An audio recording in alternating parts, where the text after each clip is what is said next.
j'ai difficile à traduire son anglais. Il a un fort accent londonien. C'est difficile. J'ai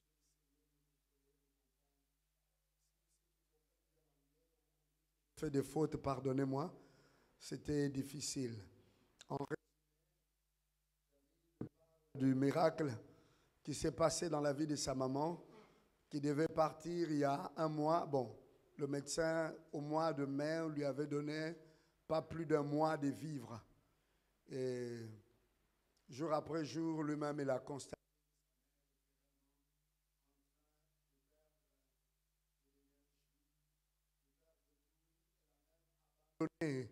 le combat, l'envie de se battre pour aller à l'hôpital. Jusque ce qu'il a pris la résolution d'aller devant la face du Seigneur lui-même, de prier, d'intercéder pendant 3 jours et de jeûner. Et l'Éternel l'a exaucé. Il a vu l'Éternel commencer à redonner un peu d'énergie. Donc, c'était vers la fin du mois où le médecin avait dit qu'elle allait partir. C'est là où il a fait la prière, mais il a vu que si sa mère pouvait vivre encore après 3 jours, donc elle peut vivre encore un mois. Et le mois qui a suivi, c'est comme ça qu'ils sont venus à la maison pour qu'il voit sa mère se lever librement et commencer à marcher. Ça devait être dans la présence de Dieu.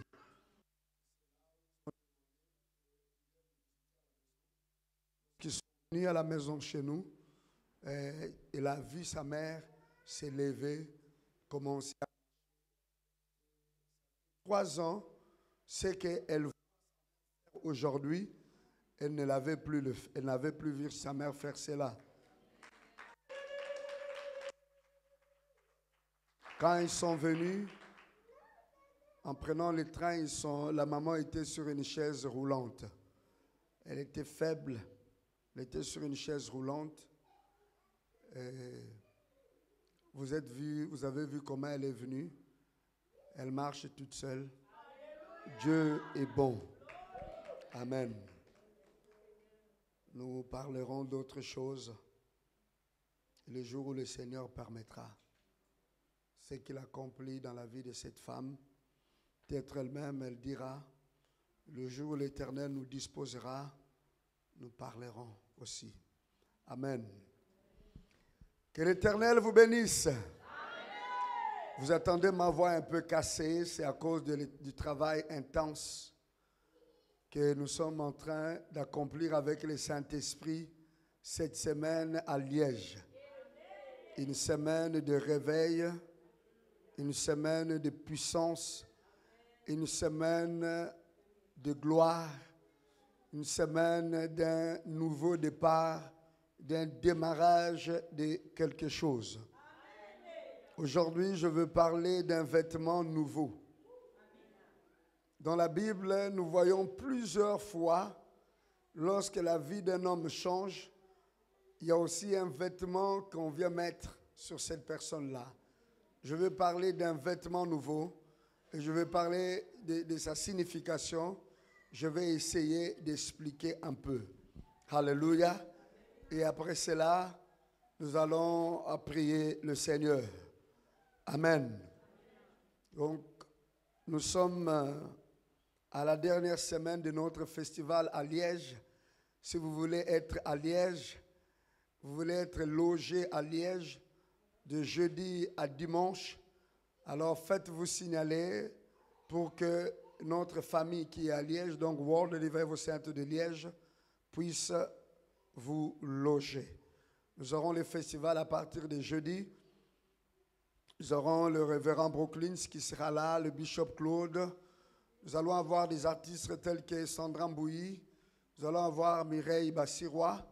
Nous allons avoir la sœur Julia, le frère Franck et d'autres surprises qui seront là. Un moment de célébration, un moment de louange, d'adoration, un moment de bénir l'Éternel et de recevoir des paroles, des déclarations prophétiques. Vous ferez mieux pas seulement de venir, mais d'inviter aussi des personnes que vous avez à cœur de le voir être béni, parce que ça sera réellement un moment de bénédiction. Amen. Alléluia. Amen. Réellement un moment de gloire. Quelqu'un peut dire Amen. Amen. Nous allons alors prendre nos Bibles dans Ésaïe, au chapitre 61. Nous voulons parler d'un vêtement nouveau et de sa signification. Dites au voisin, à la personne à vos côtés, un vêtement nouveau.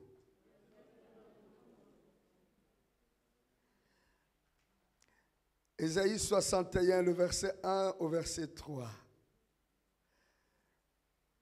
L'Esprit du Seigneur l'Éternel est sur moi, car l'Éternel m'a oint pour porter de bonnes nouvelles aux malheureux. Il m'a envoyé pour guérir ceux qui ont le cœur brisé, pour proclamer aux captifs la liberté et aux prisonniers la délivrance, pour publier une année de grâce de l'Éternel et un jour de vengeance de notre Dieu, pour consoler tous les affligés, pour accorder aux affligés de Sion, pour leur donner un diadème au lieu de la cendre, une huile de joie au lieu du deuil, un vêtement, alléluia, de louange au lieu d'un esprit abattu, afin qu'on les appelle de térébintes de la justice, une plantation pour servir à la gloire de Dieu. Les écouteurs ne fonctionnent plus ou comment? Il y a un problème? Oh, yeah. Il faut résoudre cela. Les écouteurs pour les anglophones. Yes. Voilà dans le travail que l'Esprit de l'Éternel accomplit. L'onction que reçoivent les ministres de Christ, l'Esprit qui agit au travers d'eux, à part la guérison, la délivrance, annoncer une année de grâce, annoncer la libération, donner la joie, enlever un esprit abattu, donc enlever la déprime, la dépression. Il y a un vêtement. Ici, on l'appelle un vêtement de louange. Prenons encore nos Bibles. Lisons dans Esther.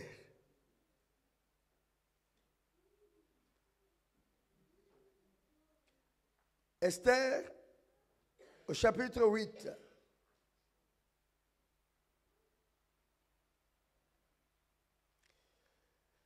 Esther, chapitre 8, le verset 15. Il est écrit, Esther 8, 15, il est écrit quoi? Vous avez vos Bibles?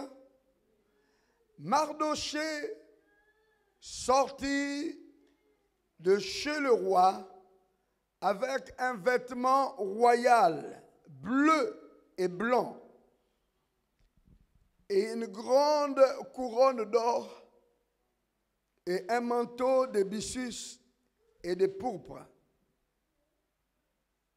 La ville de Sus poussait des cris et se réjouissait. Il n'y avait pour les Juifs que bonheur et joie, allégresse et gloire. Quelqu'un peut dire Amen. Dans la parabole du fils prodigue, lorsqu'il est revenu à la maison,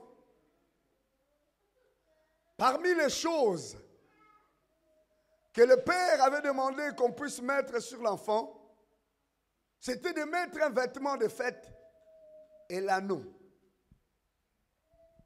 Gloire au Seigneur.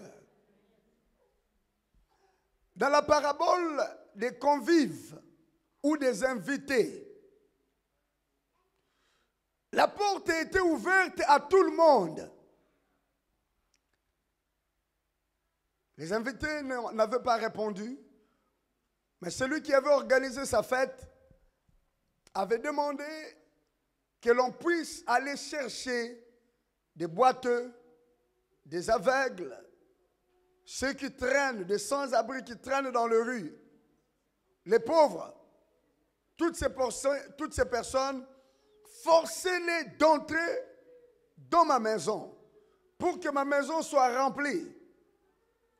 Et quand lui-même, le chef ou celui qui a organisé la fête, le patron, le seigneur de la fête, est entré, il n'a pas tenu compte des boiteux, des aveugles, de leur état, il a tenu compte de l'habit. Il a vu quelqu'un qui n'avait pas l'habit de fête. Il a fait sortir. Alléluia.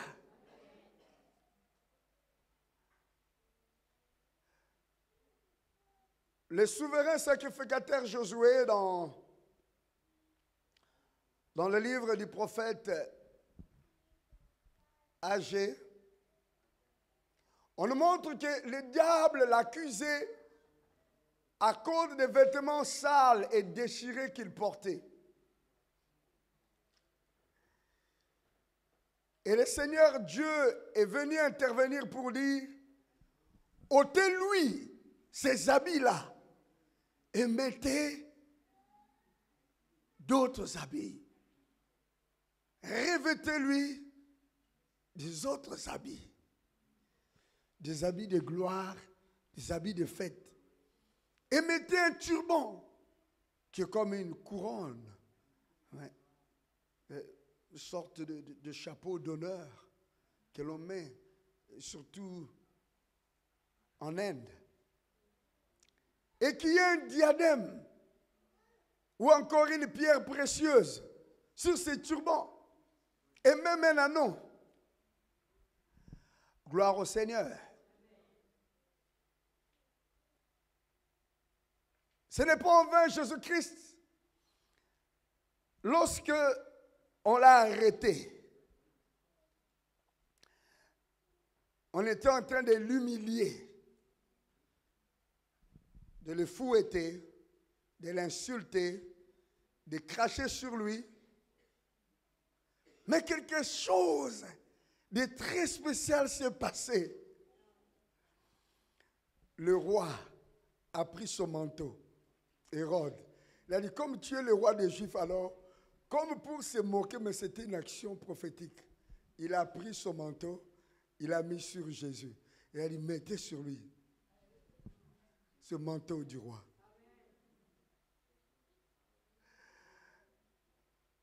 Un vêtement est très, très important. L'habit que le Seigneur te fait porter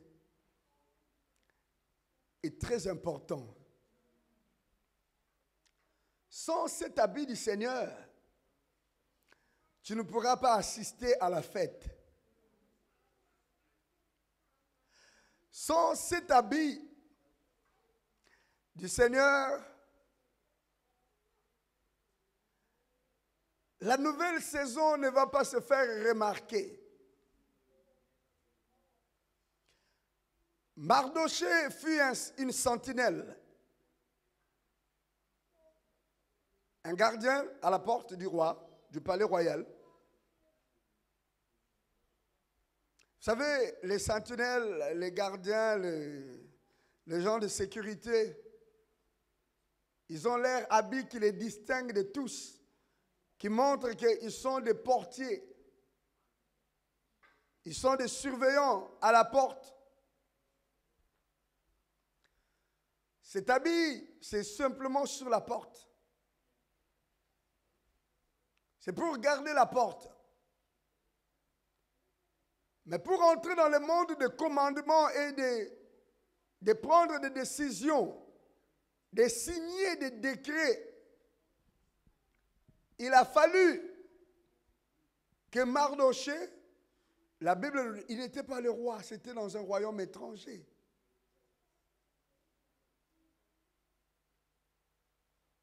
Il a porté les habits royaux. Il a porté un vêtement royal bleu et blanc.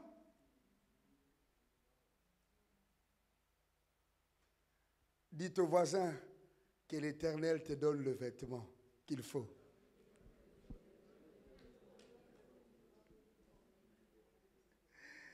Tu peux lui dire encore que l'Éternel te donne le vêtement qu'il faut. Eh bien, ce vêtement-là, la Bible, l'image qu'il nous montre est physique.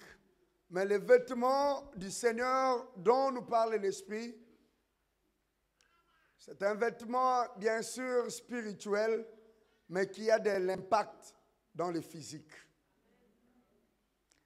Ces vêtements existent. Et le temps de ces vêtements est là. Ces vêtements, Dieu ne le met pas seulement sur des personnes. Dieu peut le mettre aussi sur un peuple.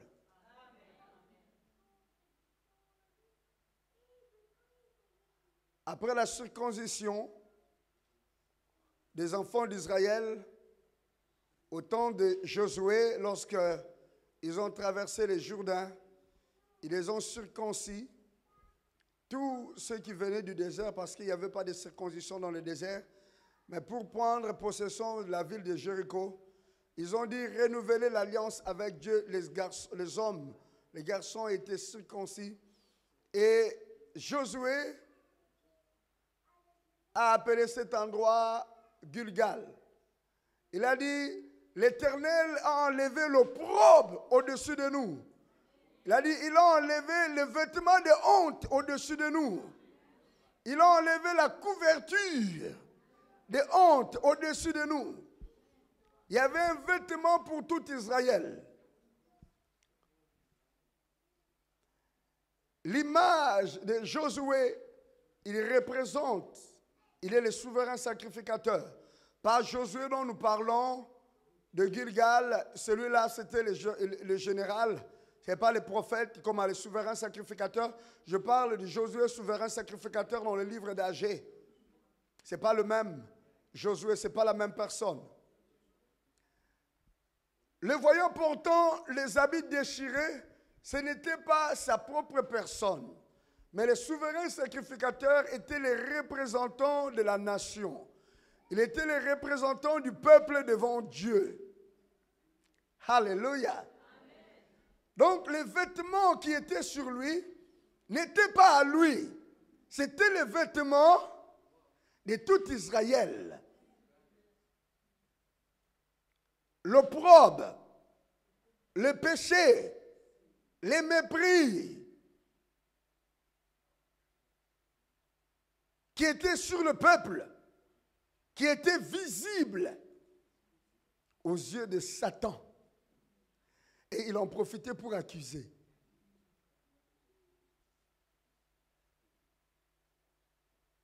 Et quand on a enlevé le vêtement, on a mis un vêtement nouveau.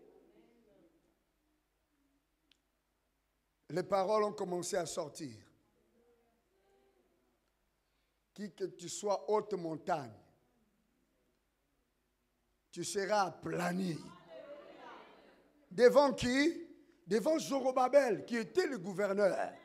Mais les vêtements étaient changés sur qui? Sur Josué, le souverain sacrificateur.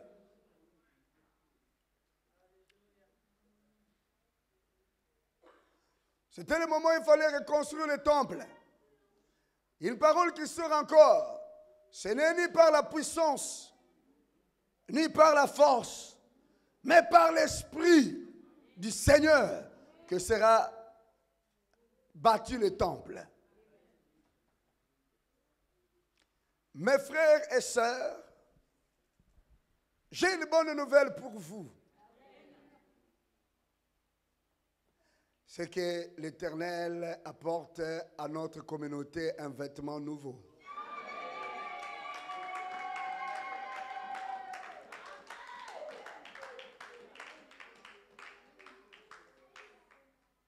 Il y a un nouvel habit.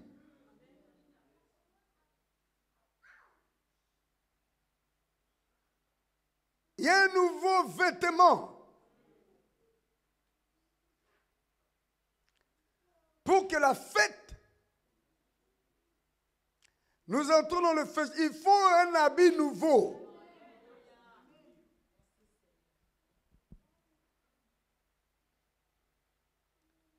Le vêtement,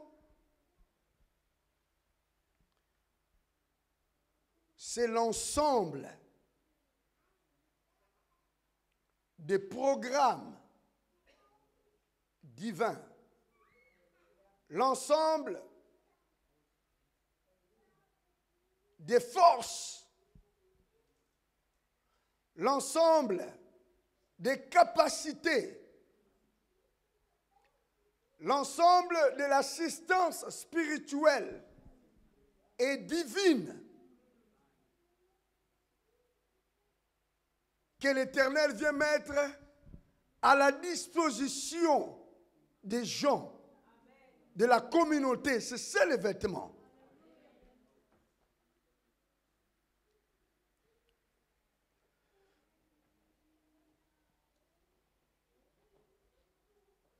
Lorsque nous étions en train de prier à Liège, j'ai vu en vision, en esprit, un bataillon des anges spéciaux que l'Éternel a mis, il a ordonné de venir les envoyer, il les a envoyés vers nous. Ce genre d'anges de Dieu, il ne les envoie pas n'importe quand, n'importe où.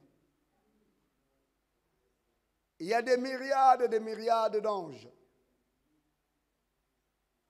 Quand on parle de myriades, c'est-à-dire c'est au-delà des milliards. Et tous ces anges-là sont occupés à servir. Ils sont de différentes catégories, de différentes classes. Il y a des anges occupés à la guérison. Il y a des anges occupés au miracle. Il y a des anges occupés pour le combat spirituel. Il y a des anges occupés pour je ne sais pas quoi, tellement de choses. D'autres pour la vengeance de Dieu. D'autres pour garder seulement, pour protéger.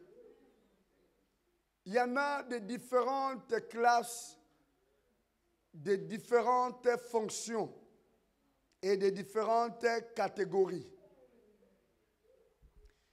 Mais les anges que moi j'ai vus des anges supérieurs. Dans le livre d'Apocalypse, on nous parle d'un ange puissant. Puis on nous parle d'un ange très puissant qui apparaît et sa lumière éclaire la terre tout entière. Donc nous voyons qu'il y a des catégories des anges et il y a chacun d'eux a une intensité quelconque de lumière. lorsqu'on parle alors de vêtements, dans les vêtements, il y a aussi ces paquets-là. Il y a aussi le bataillon ou brigade d'êtres célestes que l'on met à la disposition. Cela n'est pas nouveau. La Bible nous dit les anges, ce sont les esprits de Dieu envoyés pour rendre ministère à ceux qui ont hérité le salut ou à ceux qui sont sauvés, si vous voulez. Donc à l'église. Mais cela dépend de la mission que chacun a et les anges lui seront donnés en fonction de cela. Alléluia, alléluia, alléluia, alléluia.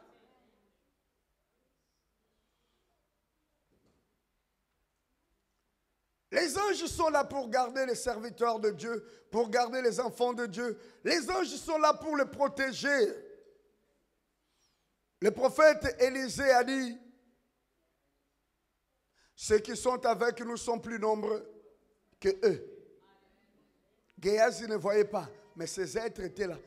La connaissance, connaître, savoir la présence de ces anges-là avait tranquillisé l'esprit d'Élisée devant des problèmes.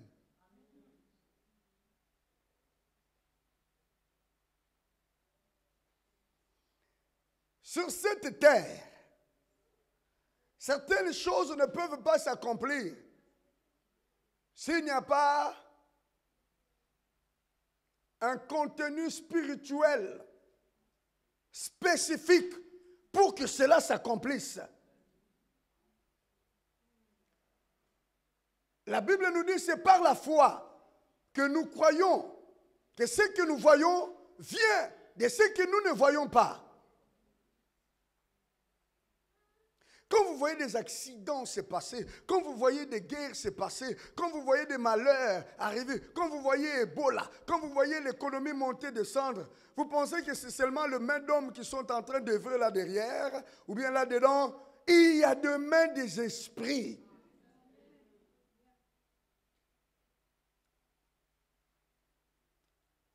Lorsque le diable fait ses réunions dans son monde, quand il envoie ses serviteurs, il leur donne des éléments. Il leur donne des démons. Il leur donne le pouvoir. Il leur donne des choses, des capacités, des missions. Et il met une puissance spéciale dans cette mission pour qu'il accomplisse. Vous le savez bien sûr, vous ne l'ignorez pas, c'est comme ça que ça se passe. Lorsque le chef d'état-major décide d'envoyer un colonel au front, il ne lui dit pas va seulement. Il met à sa disposition toute une armée. Et derrière cette armée, il envoie des spécialistes, l'équipement militaire, il lui donne un plan de guerre. Il donne tout ce qui est possible pour être sûr que son colonel qu'il a envoyé, et le colonel, il a des capitaines, des majors en dessous de lui, des lieutenants, des adjudants et les autres, ainsi de suite.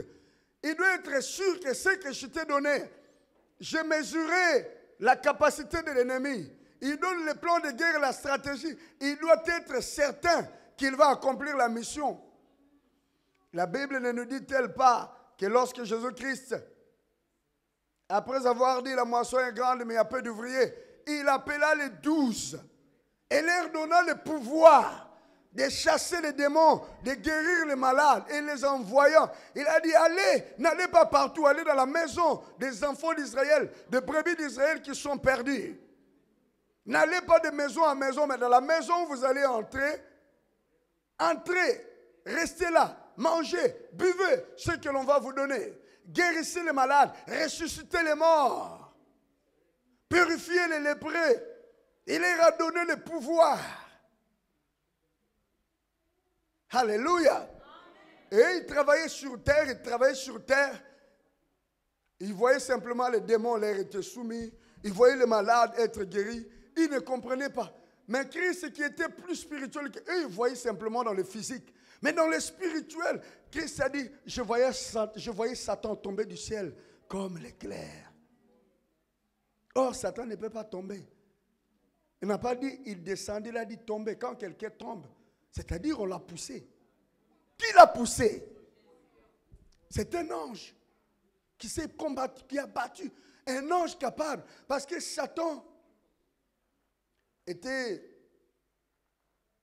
dans la hiérarchie spirituelle, était parmi les archanges supérieurs d'autorité qui étaient supérieurs en rang. Il était plus sage, plus beau que tous les autres. C'était l'archange de la louange. Faisait la musique mieux que tout le monde. Chantait, dansait mieux. Il avait une grande autorité, une grande beauté, une grande sagesse.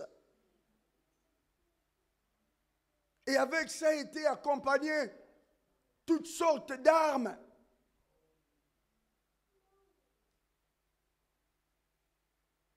Pour manifester la gloire de Dieu. Qu'est-ce qu'il a fait précipiter par terre? Pendant que les disciples travaillaient sur terre, pendant qu'ils annonçaient le royaume de Dieu parmi vous, pendant qu'ils ordonnaient aux petits démons de sortir, parce qu'au-dessus là, leur grand, leur chef, qui était là en Israël, qui était en train d'œuvrer dans le bagage que le Seigneur a donné, il a donné des mots. Mais dans ces mots-là, il y avait des êtres spirituels. Il y avait des anges en déplacement. Il y avait des archanges et qui sont allés dans une guerre spirituelle. Et là, ils ont pris le diable.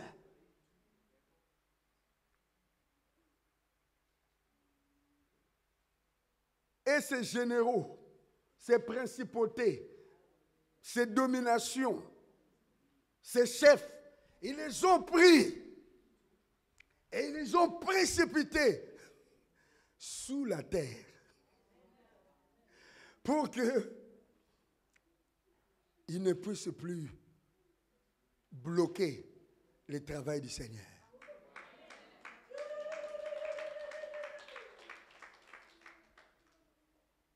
Leur parlant, il était en train de mettre un vêtement sur eux. Parlant à ses disciples, il mettait un vêtement sur eux. Et c'est ce vêtement-là qui a agi. Alléluia. Et lorsqu'ils sont revenus, ils étaient contents. Le Seigneur dit, ne vous réjouissez pas parce que les démons vous sont soumis. Mais réjouissez-vous plutôt parce que vos noms sont écrits. C'est ça qui doit être notre joie. Alléluia. Gloire au Seigneur. Alors, un vêtement nouveau, cette parole n'est pas simplement un enseignement, mais c'est une déclaration politique et comment? Prophétique. Je m'excuse, le mot. Oui, politiquement spirituel. Entre le gouvernement de Dieu et le gouvernement du diable. Nous sommes en train de parler politiquement. Et le diable est en train de comprendre.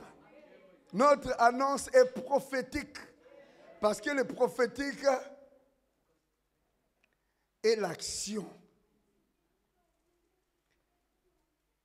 de Dieu parmi les humains. Le prophétique est l'action de Dieu parmi les humains. L'action présente de Dieu parmi les êtres humains. Le nouveau vêtement que l'Éternel est en train de nous donner, pas en train de nous donner, qu'il nous a donné. Ce n'est pas pour que nous puissions nous réjouir ou célébrer simplement notre fête. Ce n'est pas pour que nous puissions danser et aller au festival, mais c'est tout un contenu. C'est tout un équipement spirituel, une mission qu'il confie à la communauté. Et il sait que nous ne pouvons pas sans ce contenu-là.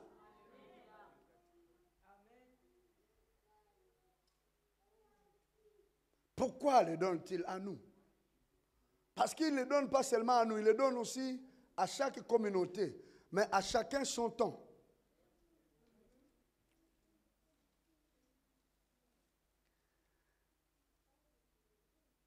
Et ce qu'il donne à cette église, ce n'est pas la même chose qu'il va donner à l'autre église.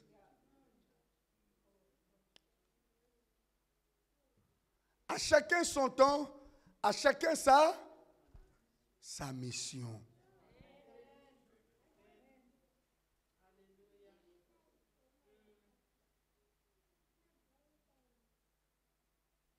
Alléluia. Père Félix, je suis en train de venir petit à petit. Je viens petit à petit pour arriver au point. Alléluia. Je suis en train de frapper quelque part pour que le flot de la parole commence à venir. Alléluia. Je ne voudrais rater aucun mot de ce que l'Esprit va mettre dans ma bouche.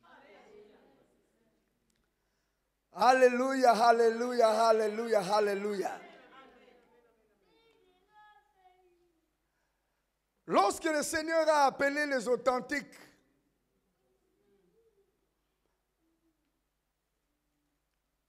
parmi les authentiques, il y avait aussi la sœur Toto, la sœur Myriam. Parmi les personnes appelées. Et les témoins pouvaient le demander après. Dieu a confié une mission. Et Dieu a désigné des pays, des continents, des lieux, des endroits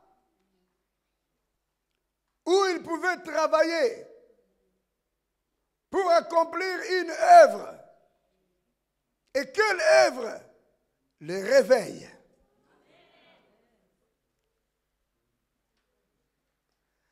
The revival. Le chef du sommeil spirituel, c'est le diable, c'est le démon. Le réveil, ce n'est pas beaucoup de cantiques. Le réveil, ce n'est pas beaucoup de chants. Le réveil, ce n'est pas des grands rassemblements de chrétiens. Le réveil, c'est les cœurs purs qui reviennent à Dieu. Des cœurs authentiques qui adorent Dieu en esprit et en vérité. L'Éternel dit dans sa parole, parcourez les rues de Jérusalem, marchez à Jérusalem. Cherchez si vous allez trouver un seul homme juste. Et je pardonne à Jérusalem son péché. C'est ce qu'il dit dans le livre des prophètes Jérémie. C'est ce qu'il dit dans le livre des prophètes Ézéchiel. Parcourez les rues de Jérusalem. Cherchez. Cherchez, c'était avant la captivité. Cherchez si vous pouvez trouver un seul homme juste. Qui se réveille, qui cherche Dieu. Cherchez. Alléluia, alléluia, alléluia. Et pourtant, il y avait des synagogues. Et pourtant, il y avait encore le temple. Les gens allaient dans le temple. Les gens allaient dans les synagogues chaque jour de sabbat. Mais l'Éternel dit, parcourez dans les rues. Regardez si vous trouvez une personne. Le réveil commence lorsque une âme tourne son cœur réellement vers Dieu, de le craindre, de le respecter, de lui obéir, de se soumettre à lui. Une âme. Parce que la puissance qui avait fini la Deuxième Guerre mondiale, ce n'était pas les obus, ce n'était pas plusieurs grenades. C'était juste un atome de l'uranium qu'ils avaient pris en République démocratique du Congo. C'est un atome. Ils l'ont mis quelque part. Et c'est ça qui a fait la bombe atomique. Il suffit de quelques millimètres, comme un milligramme, pour éliminer de l'uranium. Il suffit simplement de quelques milligrammes pour détruire toute l'Europe. Vous n'avez pas besoin de beaucoup de kilos. Le centrale nucléaire qui fonctionne n'a pas besoin de 100 kilos d'uranium. N'a pas besoin de 100 kilos. Quelques kilos seulement pour produire de l'électricité, pour que Electrabel fonctionne. Ce n'est pas beaucoup. C'est juste quelques kilos. Quelques kilos pour produire de l'électricité, l'uranium. On n'a pas besoin de grandes réserves. Il suffit simplement d'une petite quantité, on met là. Et tout ce qu'il faut faire, il faut simplement les refroidir parce que la température monte. Il faut les refroidir. Et si vous avez quelques 10 kilos, il faut compter des centaines d'années pour que ça finisse.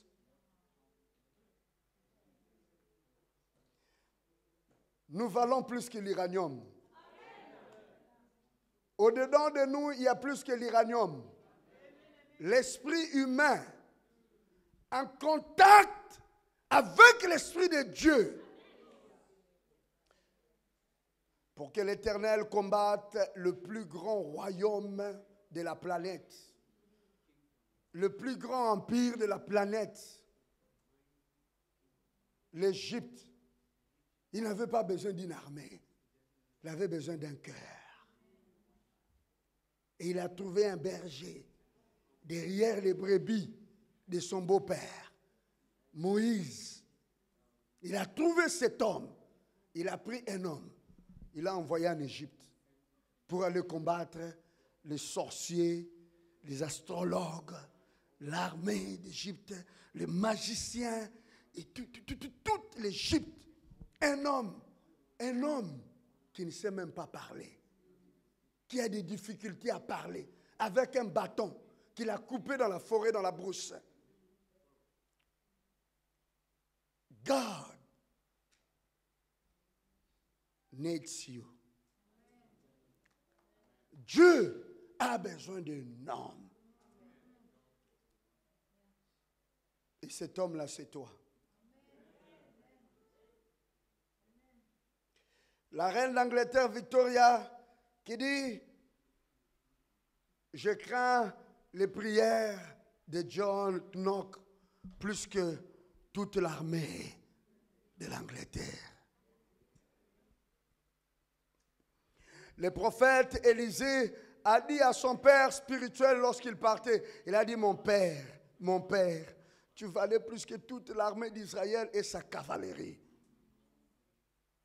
Le roi d'Israël est venu pleurer au chevet d'Élisée. Il a dit, mon père, toute l'armée d'Israël et sa cavalerie. Toi, tu valais plus que ça. La Bible nous dit plusieurs fois, au temps des juges, Israël était en paix, Israël était fort. Et lorsque les juges partaient, Israël aussi perdait petit à petit sa communion avec Dieu est tombée encore dans le discrédit, dans la honte devant ses ennemis. Dieu a besoin de toi.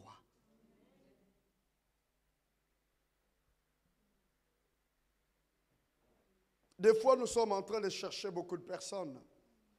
Nous voulons un grand élan, un effet de masse. L'Éternel n'est pas là.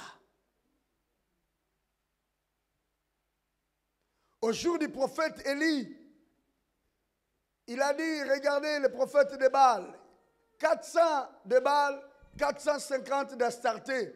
Et le peuple aussi était derrière. Et puis le peuple s'est mis au milieu. Et il lui dit, regarde, je suis seul ici. Ils sont 850 qui offrent leur sacrifice. Le Dieu qui va répondre par le feu, nous allons voir. La masse qui a crié. Ils ont mis des entailles sur leur peau. Ils ont dansé jusqu'au jour, jusqu'à l'heure où ils ont vu que leur Dieu, ce n'était que du folklore.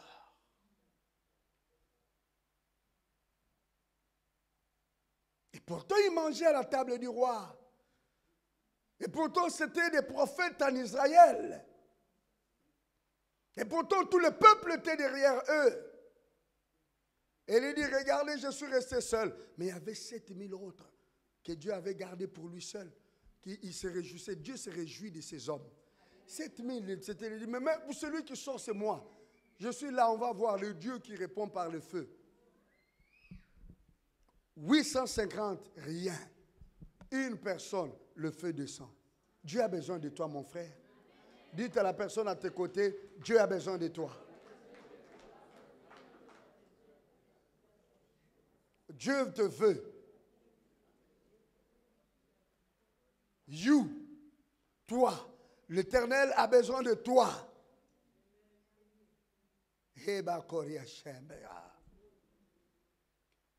Alors pour le contenu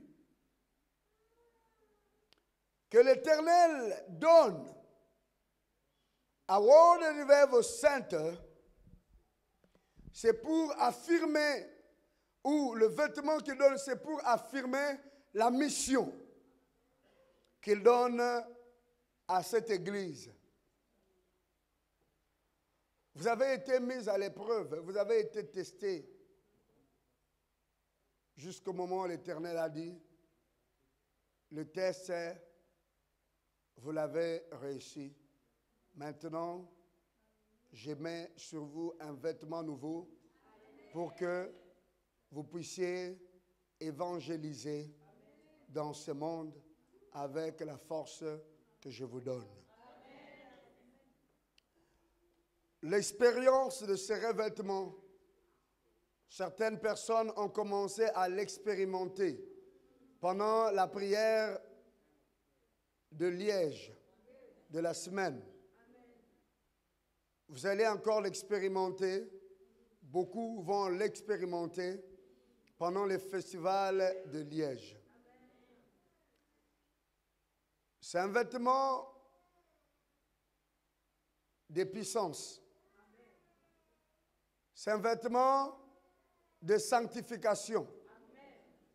C'est un vêtement d'honneur. C'est un vêtement de sagesse. C'est un vêtement de crainte de Dieu, de l'attachement au Seigneur. C'est avec ça que nous allons aller pour chasser les démons dans ce pays, pour parler avec des signes et des prodiges, pour évangéliser, pas seulement pour essayer de convaincre le cœur. Paul dit, ma prédication ne se reposait pas sur la sagesse humaine ou la philosophie des hommes, mais sur une démonstration d'esprit. Maintenant, vous allez partir. Vous allez partir avec l'Esprit du Seigneur, avec un bagage. Vous allez partir avec la parole de connaissance. Vous allez partir avec la guérison. Vous allez partir avec des miracles. Vous allez partir avec des signes et prodiges. Gloire au Seigneur. Quand la mission est accomplie, Dieu est glorifié.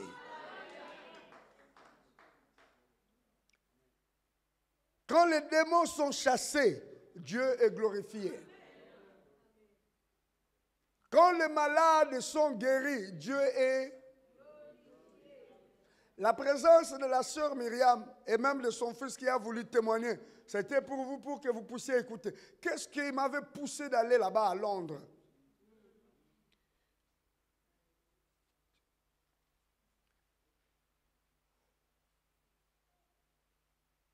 exactement ce que lui a vécu. J'avais vu cela, ce que David a vécu. Un matin, avant de me réveiller, j'ai vu David en vision. Je l'ai vu dans une pièce. Il était seul et il était malheureux. Il avait la tête courbée comme ça. Et il ne parlait pas, il était seul. Et j'ai vu, je dis, David va rester seul. L'être le plus important qu'il a dans sa vie, c'est sa mère. C'est comme si sa mère veut partir. Et je me suis souvenu d'une parole. Lorsque l'Éternel nous parlait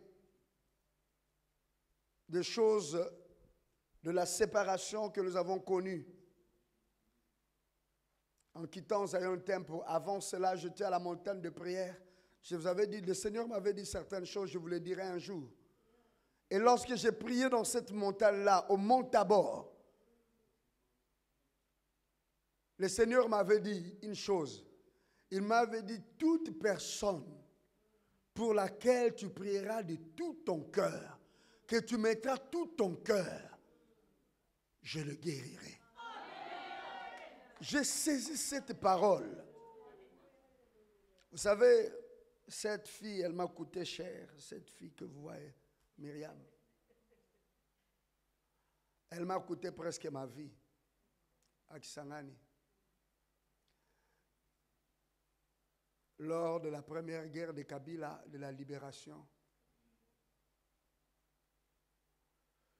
les Rwandais ont été persécutés au pays. Elle faisait partie des Rwandaises connues dans la ville, sa famille.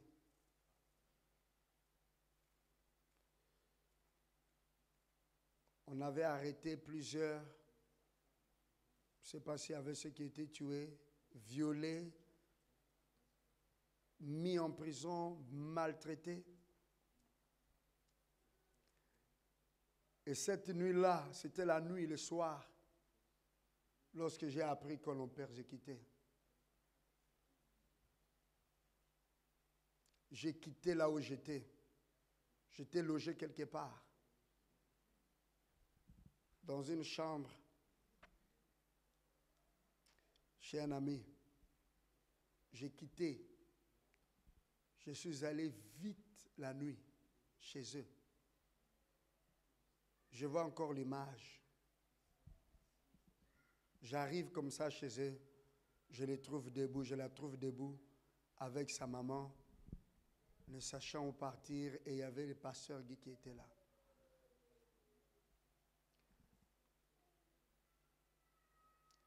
J'ai dit, je n'ai pas un endroit où chez moi, mais nous allons à l'église.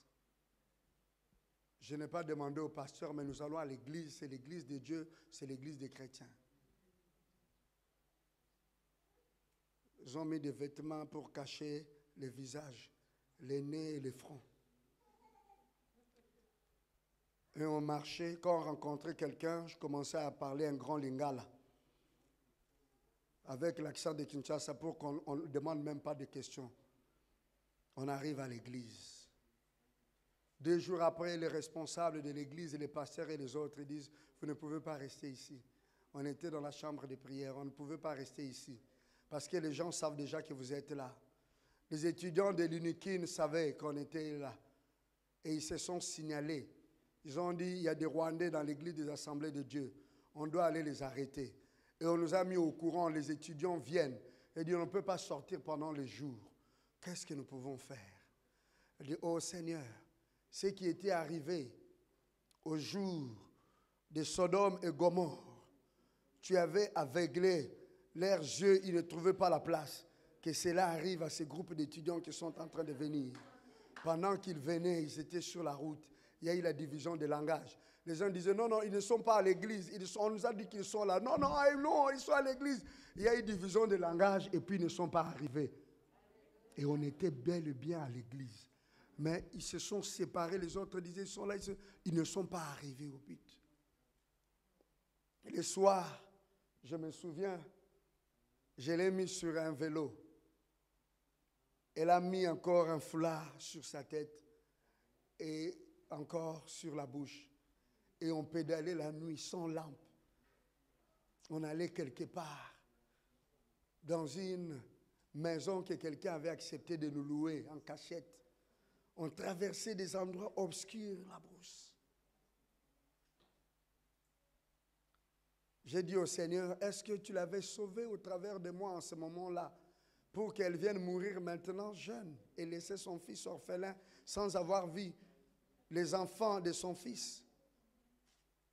Seigneur, viens au secours. Est-ce que je veux partir? Le Seigneur a dit oui. J'ai demandé à Maman Nadine. Maman Nadine a dit oui. Je pense que j'avais pris Pasteur Jeanne et la sœur Noble. Ou bien la sœur Noble ou Pasteur Jeanne, ou les deux à la fois. Nous sommes partis là-bas. Et nous avons vu son état, nous avons prié, prié. On a laissé cette sémence de la bénédiction.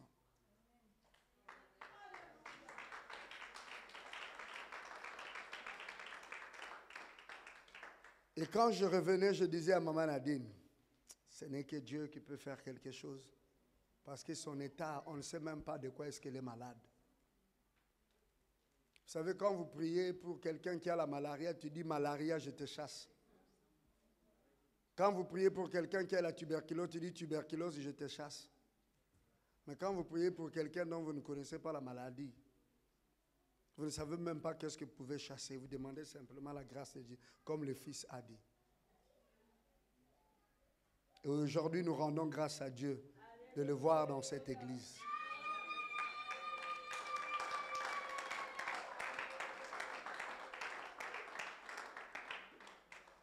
Gloire au Seigneur.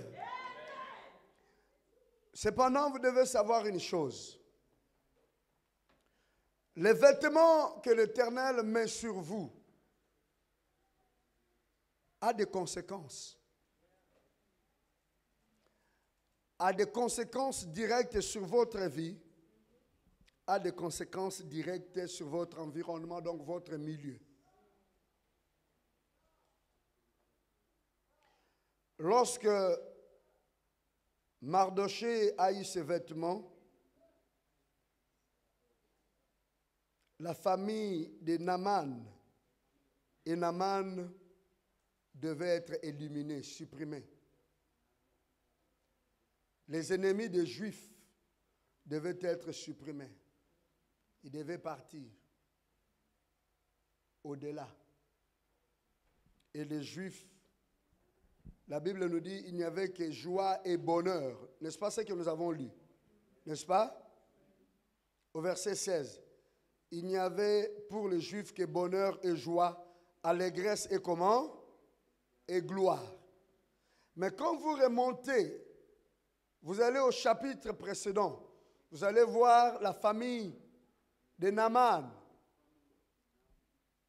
Et lui-même Naaman, éliminé. Les amis des Juifs, éliminés.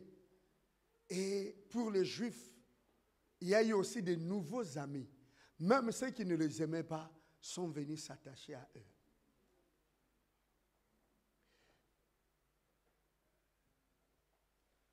Quand Jésus a porté son habit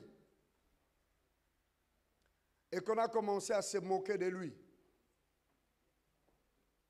il y a eu ceux qui ont pleuré. Il y a eu ceux qui se sont moqués, qui ont dit, si tu es le Fils de Dieu, descends de la croix et nous allons croire. Il y a eu ceux qui sont venus tout près de la croix, tels que Jean, qui représentent les disciples, qui sont venus pleurer. Et Jésus a dit, fils, regarde ta mère, mère, regarde ton fils.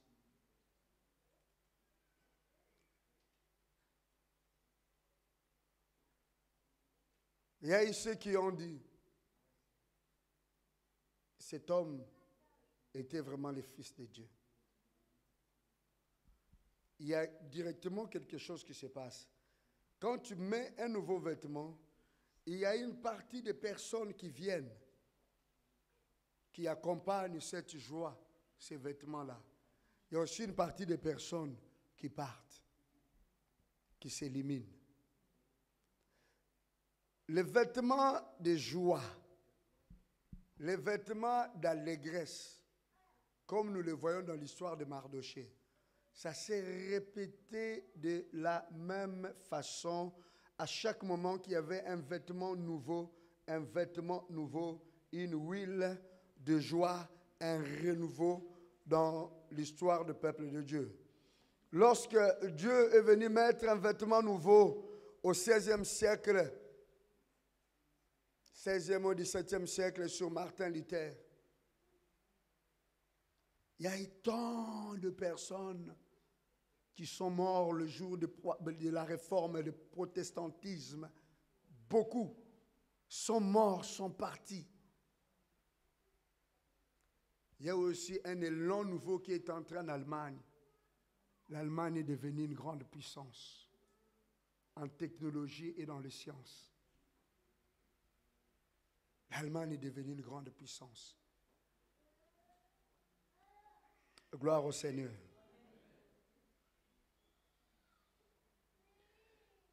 Le vêtement qui est dans ta vie, pour le moment, te permettra d'assister à des scènes,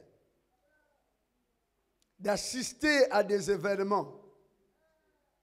Mais sache seulement que tu as quelque chose que l'Éternel a mis sur toi. Fixe tes yeux vers le Seigneur. Tes yeux spirituels vers lui. Tes oreilles spirituelles vers lui. Attends, regarde, vois ce qu'il te montre. Lorsque Élisée a porté son vêtement qui lui a été donné, qui était descendu, qui était l'habit d'Élie, il a pris le manteau d'Élie, il a frappé les eaux de Jéricho, elles se sont ouvertes, il a traversé. Il allait, le soleil qui le frappait. Il y a des jeunes gens qui se moquaient de lui. Les animaux sont venus le manger. Il y a les prophètes qui ont vu le miracle. Ils sont venus s'agenouiller pour dire, dites-nous, où est parti ton maître? Et nous allons aller les chercher. Il y a toujours une part, il y a toujours un côté, il y a toujours l'autre côté, il y a toujours une part. Il y a toujours ceux qui viennent, il y a toujours ceux qui...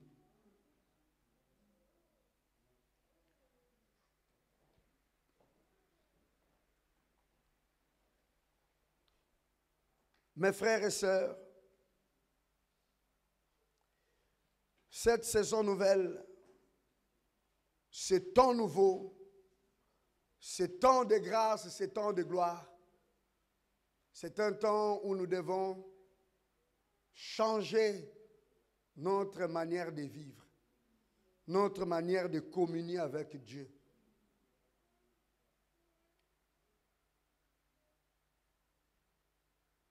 Parce que tu as reçu une responsabilité, parce que l'Éternel te cherche, tu dois te donner plus toi-même à la prière.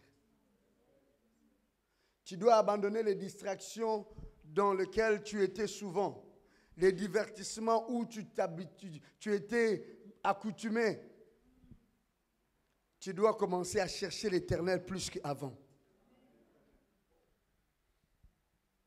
Le culte que tu négligeais de la semaine, tu dois commencer à venir.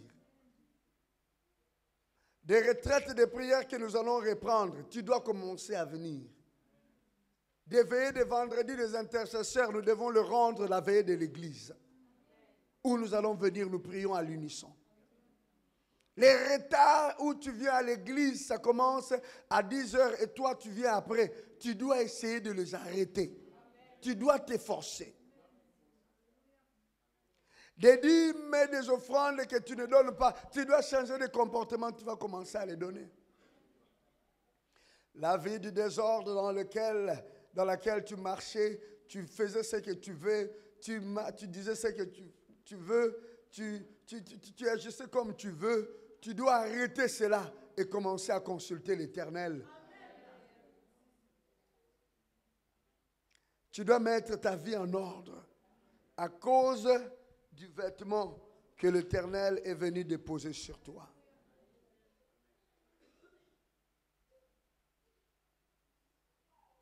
C'est ainsi que tu accompliras la mission.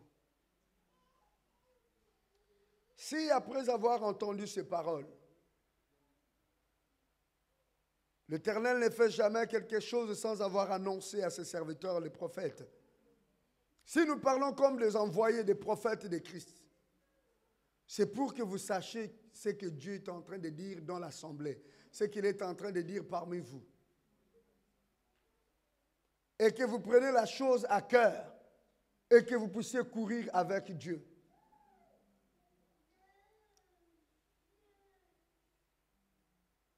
Pour vivre ce que le Seigneur vous prépare de vivre. Il ne vous a pas appelé à l'humiliation, il vous a appelé à expérimenter sa puissance, à expérimenter sa gloire.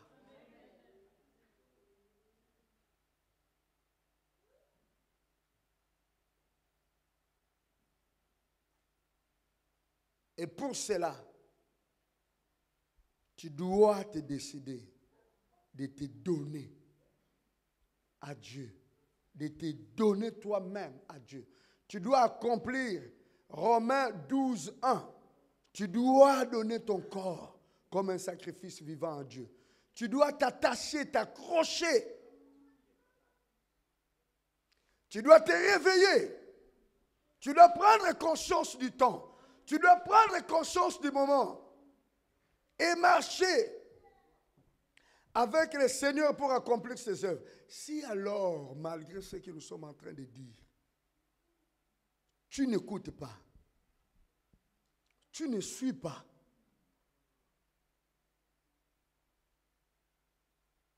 tu seras toi-même responsable de ce qui va arriver dans ta vie.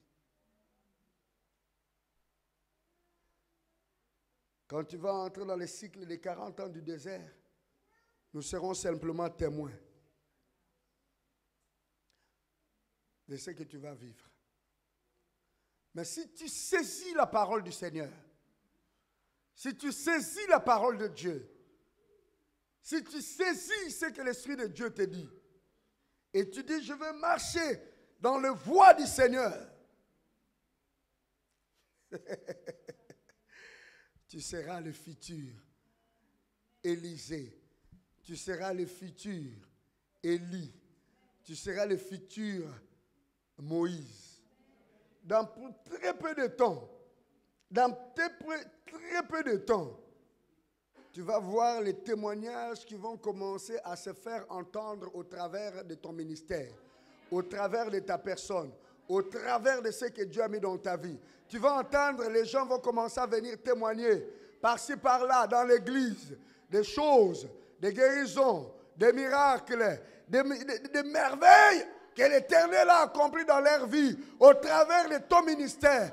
Tu n'entreras pas dans une maison sans qu'il y ait un témoignage qui reste. Tu ne passeras pas, tu ne t'adresseras pas à une personne sans qu'il y ait un témoignage qui reste. Partout où tu vas partir, tu seras en train de ressusciter les morts. Partout où tu partiras, tu seras en train de ressusciter les gens. Tu seras en train de ramener le cœur. Tu seras en train de ramener le cœur à Dieu. Et un vent nouveau, un souffle nouveau viendra dans ta vie. Il faudrait que l'ouvrier puisse travailler pour qu'il puisse être couronné, pour qu'il mange le fruit. Il faudrait que les coureurs ou l'athlète puissent d'abord courir avant de remporter la couronne. Votre couronne est là. La couronne est là, mais vous devez courir avec le Seigneur. Il vous a donné tout l'équipement possible. Il vous a donné tous les éléments possibles. À vous simplement de les saisir, de courir avec Dieu. Et dans quelques années, dans quelques mois, dans quelques jours, l'Éternel mettra une couronne sur ta tête. L'Éternel viendra mettre une bague autour de de ton doigt. Ça, c'est le cachet. C'est la certification. L'Éternel va certifier qui tu es. Et l'histoire de ta vie va changer. Ça va être marqué par la main de l'Éternel, par la gloire de Dieu. Lève-toi là où tu es.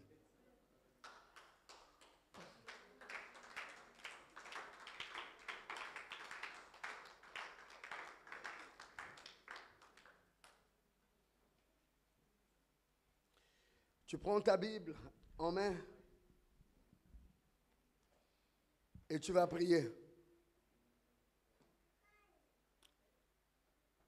Tu prends ta Bible comme une épée. Tu dis, Seigneur Dieu, nous le disons à haute voix. Seigneur Dieu, je te remercie pour les vêtements nouveaux, le vêtement de puissance, le vêtement de gloire, le vêtement de miracle, pour les réveils que tu m'as donné. Je te remercie. Me voici, Seigneur. Utilise-moi. Accomplis ta parole dans ma vie. Accomplis tes promesses dans ma vie. Conduis mes pas. Conduis-moi, Seigneur. Je veux être utilisé par toi. Je veux te servir tous les jours de ma vie. Parce que tu m'as fait grâce. Tu as mis un vêtement nouveau sur moi. Pas pour ma honte. Pas pour ma honte. Pas pour mon humiliation. Pas pour que je sois abandonné.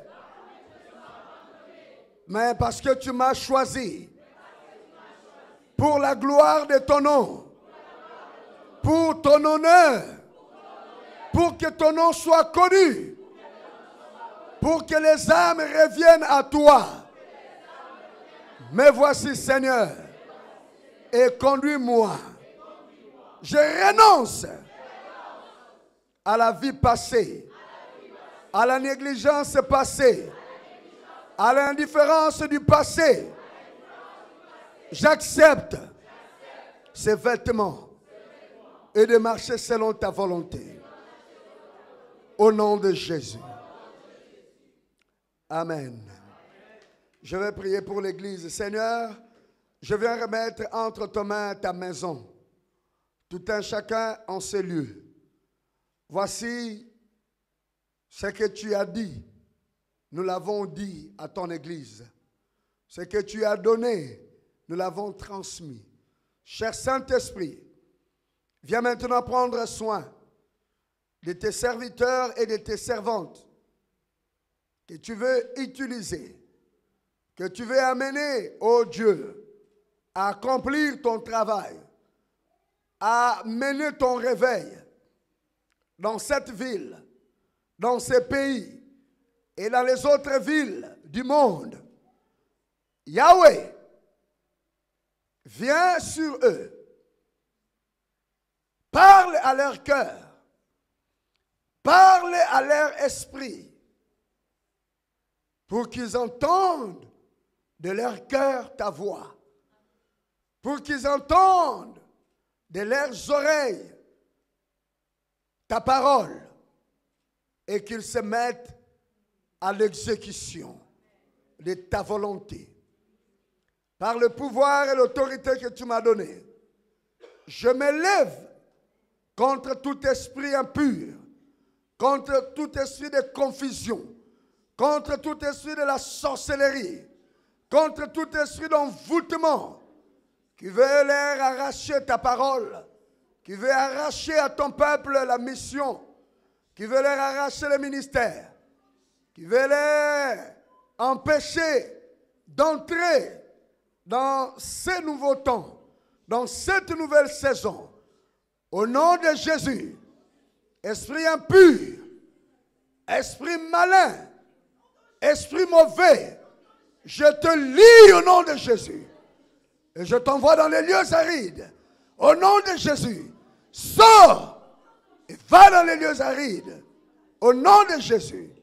Jésus t'a vaincu il y a 2000 ans à la croix de Golgotha.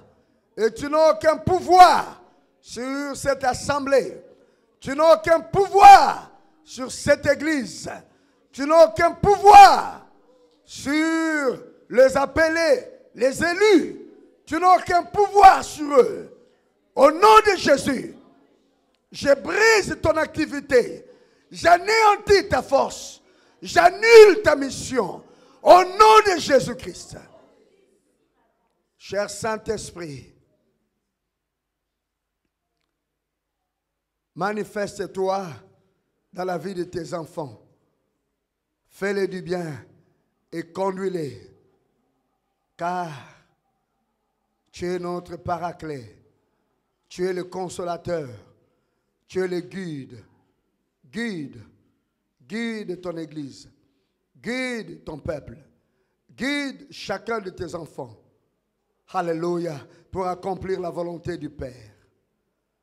Nous prions ainsi. Dans le nom de Jésus. Amen. Que le Seigneur vous bénisse. Et bonne fête du festival de la gloire de Dieu. Soyez bénis.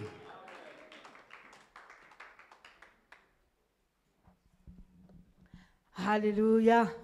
Est-ce que nous pouvons encore pousser des cris de joie devant notre Dieu pour lui dire combien nous sommes reconnaissants? Est-ce que nous pouvons nous lever devant le roi des rois, le Seigneur des seigneurs, pour ce qu'il a fait? Est-ce que quand vous remerciez vraiment le roi des rois, le Seigneur des seigneurs, vous restez assis devant un président? Vous n'allez pas rester assis, mais devant le roi des rois, le Seigneur des seigneurs. Levons-nous.